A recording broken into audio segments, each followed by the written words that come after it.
नमस्कार, मी डॉक्टर वंदना रावसाहेब यादव तुम्हा सर्वांचं स्वागत करते शब्दरंगच्या या नवीन सदरामध्ये. खरं तर आजचे पाहुणे तुम्ही पाहिल्यावर लक्षात आलंच असेल की कोणीतरी चिमुकली आपल्याकडे आज आलेली आहेत. मग यांनी काय असं केले बरे की आज यांची मुलाखत आपण घेणार आहोत. चला तर त्यांच्याबरोबरच गप्पा मारूया आणि हळूहळू आपल्या लक्षात येईलच की यांना आज आपण इथे आमंत्रित का केलेलं आहे. तर सगळ्यात पहिला तुझं नाव सांगशील? माझं नाव तन्वी प्रदीप नवले. ओके, तुझं? माझं नाव शौर्य प्रमोद नवले. तुझं? माझं नाव रुद्र प्रमोद नवले आहे. तुमच्या सर्वांची एक गोष्ट लक्षात आली आहे का? ह्या सगळ्यांचे सरनेम्स एकच आहेत, नवले. म्हणजे यांनी काहीतरी ठरवून केलेलं आहे आणि आपल्याला ते जाणून घ्यायचं आहे की नेमकं यांनी केलं आहे तरी काय. तर तन्वी, मला सांग, मी नुकतंच ऐकलं की तू स्विमिंगमध्ये एक वर्ल्ड रेकॉर्ड केलेलं आहेस. तर तुझा स्विमिंगचा प्रवास, तू स्विमिंगमध्ये कशी काय आली आहेस आणि तुला का वाटलं की आपण या स्पर्धेमध्ये भाग घ्यावा, किंवा तुला कोणाचं मार्गदर्शन मिळालं, याबद्दल थोडीशी माहिती देशील आम्हाला? म्हणजे असं काही नव्हतं ठरवून करायचं की ऑलिम्पिक्समध्येच जायचं, असं काहीसुद्धा नव्हतं. माझे वडील म्हणजे प्रमोद नवले, त्यांनी ते म्हणजे उन्हाळ्याच्या सुट्टीत त्यांच्या फ्रेंडसोबत स्विमिंगला जायचे आधी असंच, आणि मग एकदा ते आम्हालाही घेऊन गेले. मग तसं त्यांनी शिकवलं, पोहण्याची आवड निर्माण झाली. मग बाळराजे पिंगळे आमचे कोच यांनी पुढे अजून मार्गदर्शन दिले. मग तिथून हा प्रवास सुरू झाला. तू काय सांगशील? असंच आम्ही आधी माझा काका घेऊन जायचा आधी, म्हणजे प्रदीप नवले. नंतर हळूहळू पप्पा प्रमोद नवले घेऊन जायचे. मग आम्हाला असं कळायला लागलं की इथं शिकवू शकतो आपण, स्विमिंग असते. असं गेलो, आता आम्हाला 4 वर्ष झाले स्विमिंग करतोय. गड. मग हळूहळू असं लयही केलं. ओके, तू काय म्हणशील रुद्र? जसं ह्या दोघांनी सांगितलं की आम्ही म्हणजे पहिलं खूप असं स्विमिंगला जायचो. आता कसं रेग्युलर माणसं जातात संडेला किंवा समर वेकेशनमध्ये. आणि मोस्टली आपण उन्हाळ्यातच पोहतो सगळे. आम्ही पण तसंच एक 3-4 वर्षाखाली तसंच जात होतो. पण आधी काका घेऊन जायचे, मग परत पप्पांना आवड निर्माण झाली. पप्पांना तर स्विमिंग आधीपासून आवडत होती, कारण ते म्हणत होते की हे असा स्पोर्ट्स आहे ज्याच्यात पूर्ण बॉडीचा व्यायाम होतो. अगदी अगदी. मग आम्ही स्विमिंग जॉईन केली, आम्हाला कोचेस लावले. मग आमच्यामुळे कितीतरी मुलं तिथं वाढले. मग त्याच्यानंतर आम्ही स्विमिंग चालू केली. मग स्विमिंगमध्ये प्रगती दिसल्यानंतर मॅचेस खेळायला चालू केल्या. मग तिथून अजून आम्हाला कॉन्फिडन्स निर्माण झाला. मग कॉन्फिडन्स नंतर अजून मोठ्या मॅचेस, स्टेट, नॅशनल्स. मग तिथून परत त्यांनी ठरवलं की श्रीलंका टू इंडिया करायचं. मग ते म्हणले की हे काय सोपं नाहीये. मग त्यासाठी आम्ही 12-12, 5-5 तासाचे सेशन स्विमिंग पूलवरती केले. तर तिथं पण जर टच केलं साईडला तर डिस्क्वालिफाय, म्हणजे पाण्यात खाली पण टच करायचं नाही, साईडला पण टच करायचं नाही. मग ते सेशन आम्ही केले. परत तिथून आम्ही परत तिकडे गेलो. त्यानंतर सिलेक्शन. बरं, ऐक ना, मला काय विचारायचं आहे. आता तुम्ही स्विमिंग एक आवड म्हणून किंवा घरच्यांबरोबर जाऊन तुम्हाला ती आवड निर्माण झाली, बरोबर आहे. त्याच्यानंतर तुमचा सराव चालू झाला, बरोबर आहे. मग हा सराव करत असताना एक वेगळं तुमचे ते क्लबचं फ्लिपर्स स्विमिंग क्लबमध्ये, अच्छा, तर त्या क्लबमध्ये जे स्पर्धा अरेंज केल्या जायच्या, तर त्या स्पर्धांमध्ये तुमचा परफॉर्मन्स कसा होता पूर्वी? तिथं सगळ्यात फास्ट म्हणजे आम्हीच होतो. आता तुझं वय किती आहे? माझं 15 आता. अच्छा, तुझं? 11. ओके, आणि तुझं तन्वी? माझं 10. अच्छा, म्हणजे तन्वी तुमच्या ग्रुपमध्ये सगळ्यात लहान होती, बरोबर आहे.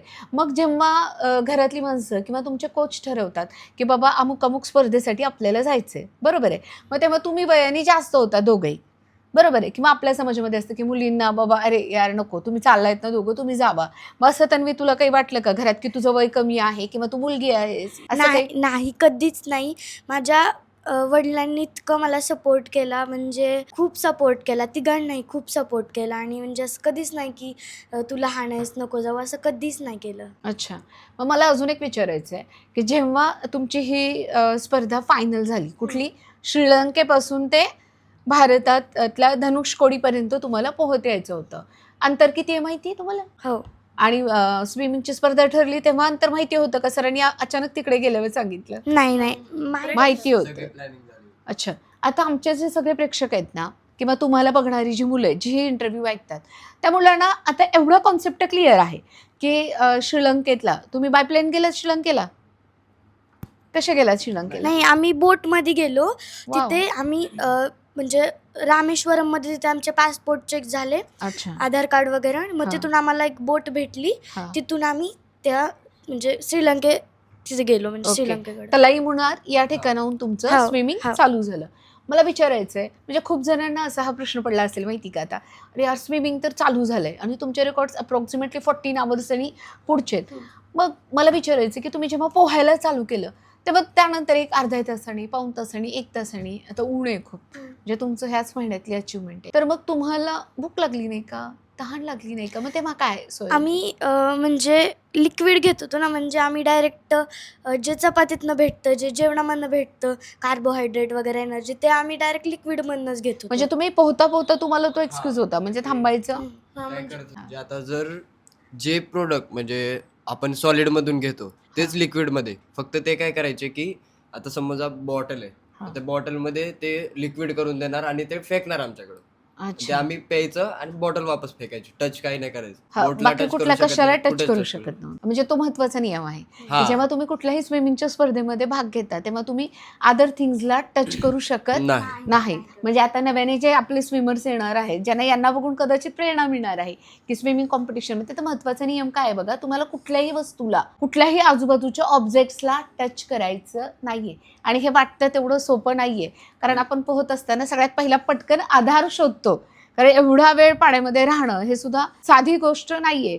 मला सांगा, तुमचे हे जे रेकॉर्ड्स झालेले आहेत त्यातलं सगळ्यात सोलोचं स्विमिंगमध्ये कुठले कुठले प्रकार असतात सांगू शकता? त्यामध्ये फ्री स्टाईल असते, Okay. बटरफ्लाय असतो, बॅकस्ट्रोक असतो आणि ब्रेस्ट स्ट्रोक असतो. Okay. पण लॉंग डिस्टन्सला सगळ्यात महत्वाचं फ्री स्टाईलच. ओके, फ्री स्टाईल म्हणजे असा नॉर्मल आहे, हा, म्हणजे मेन तोच आहे, त्यामुळे म्हणजे तोच केला जातो. माशासारखं पोहत जायचं. हा. बरं मला सांग, आत्ताचा जो हा इव्हेंट झाला कुठून तुमचा होता, तो तलाई मुन्नारपासून धनुषकोडी, जे भारतातलं सगळ्यात शेवटचं टोक समजलं जातं, लँड जी शेवटची लँड म्हणतो आपण, आणि तिथूनच कदाचित ते राम सेतू वगैरे हा, तिथूनच आहे. आहे असं समजलं जातं, श्रीलंकेकडे जाणारा.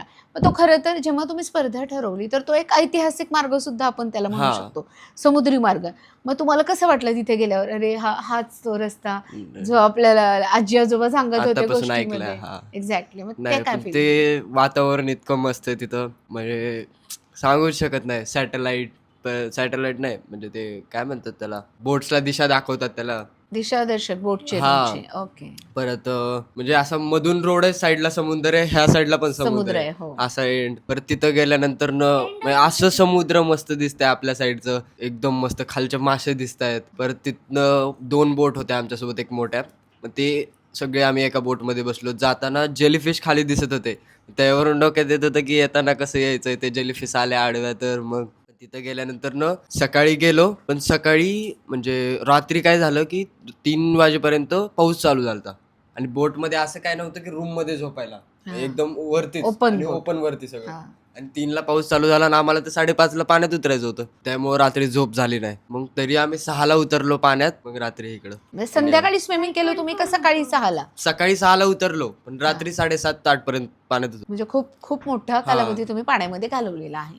मग हे सगळे करत असताना जेव्हा तुमचे आई बाबा होते सोबत, हो.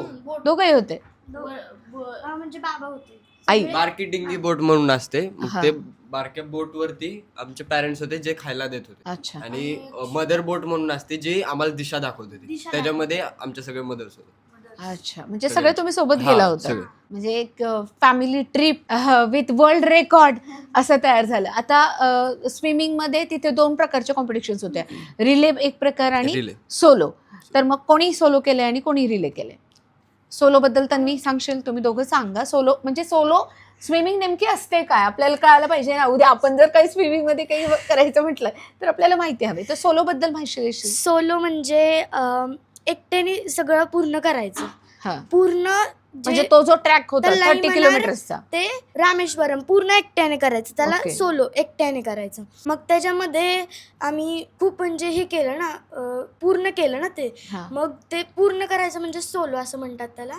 आणि रिले म्हणजे हाफ एका जणाने करायचं आणि हाफ एका जणाने करायचं. म्हणजे ओके. एका टीम मध्ये 2 जण असणार.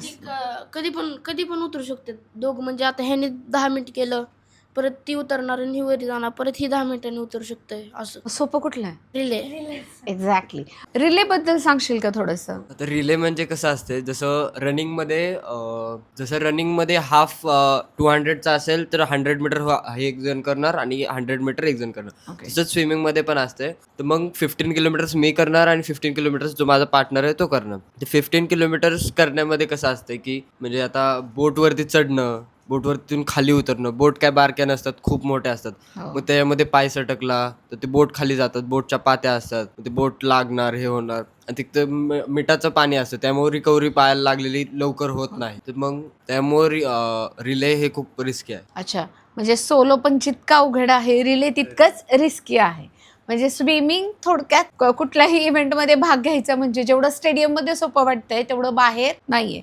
बरं मला एक सांगा, तुमची प्रॅक्टिस झाली होती स्टेडियमला म्हणजे स्विमिंग पूलला, बरोबर आहे, आणि तुम्ही पोहताय समुद्रामध्ये. काय फरक आहे दोन्ही स्विमिंग? सी स्विमिंगमध्ये म्हणजे स्विमिंगमध्ये पाणी असं फ्लो लवकर होतं. सी स्विमिंगमध्ये तिथं लाटा असतात खूप हां. जास्त आणि फ्लोमध्ये होतं आणि पाणी हार्ड पण नसतं, जास्त पटकन होतं. आणि पूलमध्ये कसं पाणी शांत असतं एकदम, हां. ओढायला त्रास होतो, मग जरा उशीर लागतो पूलमध्ये. आणि आम्ही प्रॅक्टिस पण केली होती ना ओपन वॉटरची. आम्ही ज्या 1 आठवड्याआधी श्रीलंकेला जायच्या 1 आठवड्याआधी आम्ही खाणीवर जायचो स्विमिंग करायला, म्हणजे प्रॅक्टिस म्हणायचं. आम्ही आहे ना असं श्रीलंका टू इंडिया करताना असलं हे होतं ना उलट्या दिशेने वारं, आम्ही 1 का 2 तास एकाच जागेवर स्विमिंग करतो. अरे म्हणजे असा हाही अनुभव आहे. हां. म्हणजे हे खूप कठीण आहे नाही का, कारण नॅचरल प्रोसेस काय होईल हां. किंवा कॅलॅमिटी कुठली येईल तेही आपल्याला माहिती नसतं.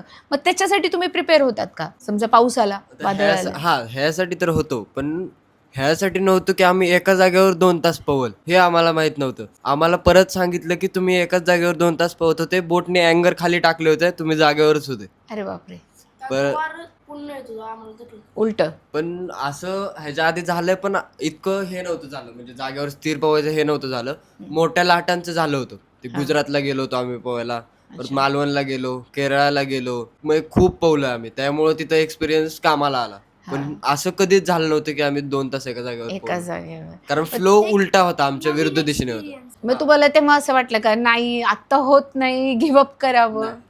कोणालाही नाही वाटलं तिघांपैकी? म्हणजे आतापर्यंत आम्ही सी स्विमिंगचे कितीतरी इव्हेंट केलेत, पण आता आम्ही तिघांमध्ये एक पण इव्हेंट गिव्हअप नाही केलेला. किती पण दॅट इज द स्पिरिट, की तुम्ही कुठल्याही स्पोर्टमध्ये जेव्हा जाता तेव्हा हे स्पिरिट खूप महत्त्वाचं असतं, की तुम्ही जिंकणार आहात का हरणार आहात ते माहिती नाही, पण प्रयत्न मात्र 100% आणि हाती घेतलेलं काम पूर्ण करणं गरजेचं आहे. बरं आता हे सगळं तुमचं स्विमिंग, तुमच्या स्कूलचं शेड्यूल आणि तुमचं हे स्विमिंगचं शेड्यूल हे कधी कोलॅप्स झालं का? स्विमिंग नंतर स्कूलला त्रास होतो मग जायला, तर मग झोप लागते.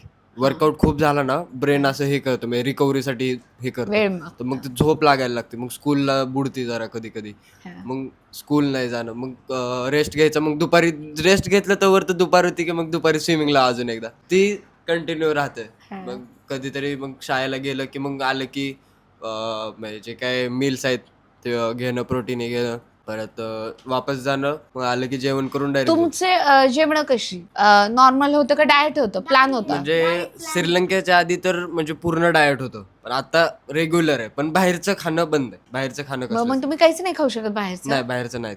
तसा कंट्रोल होतो? हो, होतं म्हणजे बाहेरचं तुमच्या control. वयामध्ये कंट्रोल करणं म्हणजे जरा अशक्यच आहे. नाही, आधी त्रास होत होता की सारखं बाहेरचं खाणं हे, पण आता नाही. पहिल्यांदा खूप त्रास झाला. म्हणजे आधी तर सारखंच चॉकलेट सगळं असायचं, आधी आईस्क्रीम, पण परत एकदमच बंद सडनली झालं तर मग जरा त्रास झाला.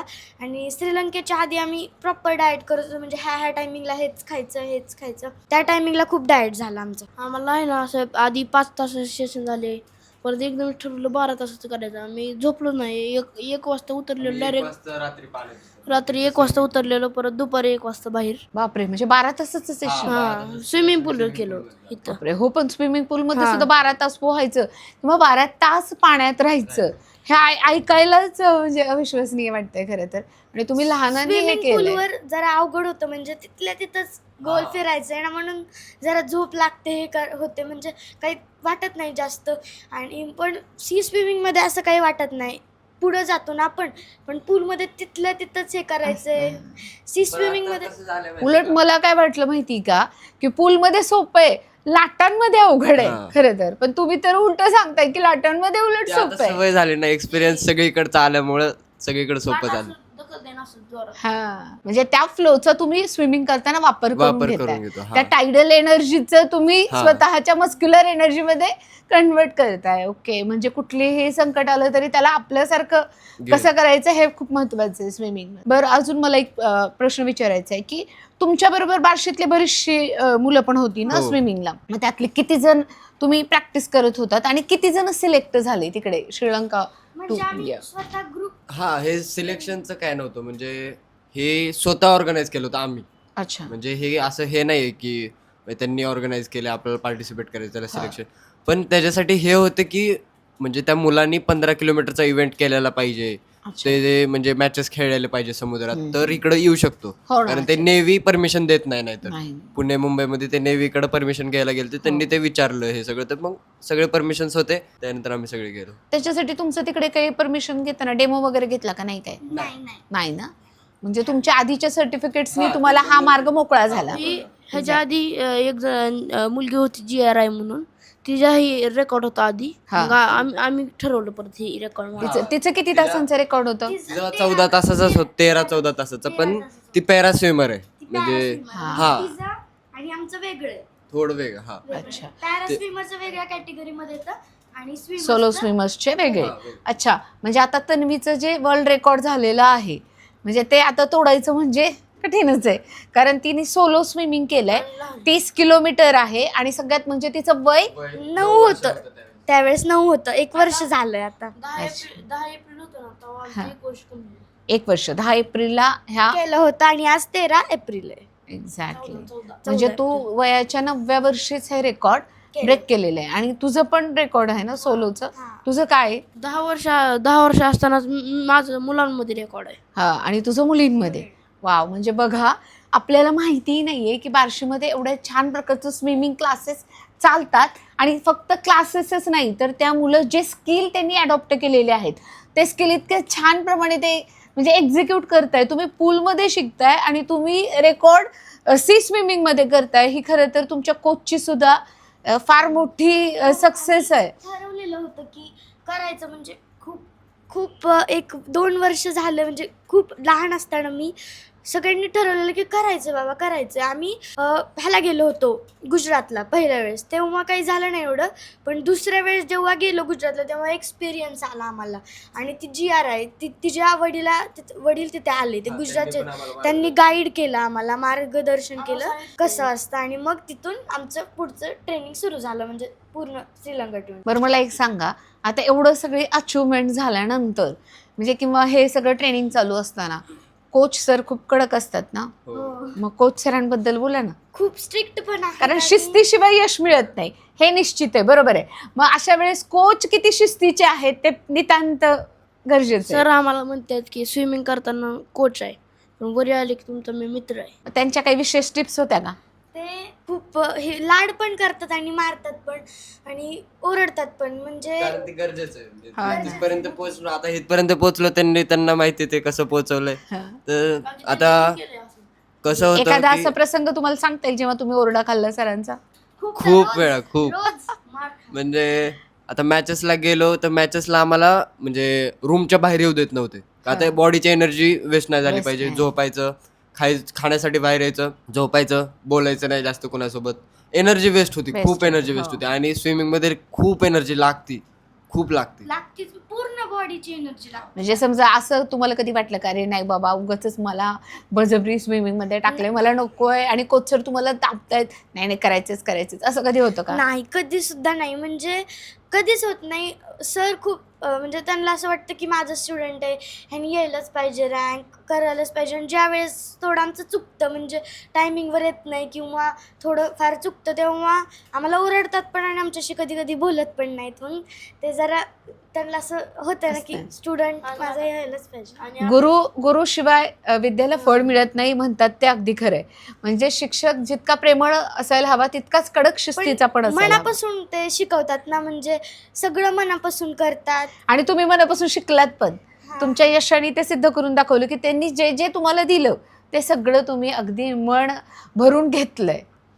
फॅमिली सपोर्टचं काय? हेच महत्वाचं आहे की आता सगळ्यात म्हणजे रिस्पेक्ट हे की माझ्या पप्पांनी आम्हाला सपोर्ट केलं. असे कुठले पॅरेंट्स नाहीत ज्यांनी म्हणजे समुद्रात त्यांच्या मुलांना जाऊ दिले, कारण होय. समुद्रात किती काय आहे हो आपल्याला हो माहिती भीती आहे. वाटते हा, आणि हा. कारण सगळ्यात मोठी गोष्ट की आमच्या पॅरेंट्सनी आम्हाला सपोर्ट केलं, की आता लोक विहिरीवर जर मुलगा चालला तर नको म्हणतात, हो. तर आम्हाला इथं समुद्रात पाठवताय, ते अगदी, सगळ्यात अगदी, मोठी अगदी, गोष्ट आहे. निश्चित. पॅरेंट्सचा सपोर्ट सगळ्यात ती मोठा. विश्वास ठेवतात ना, हा.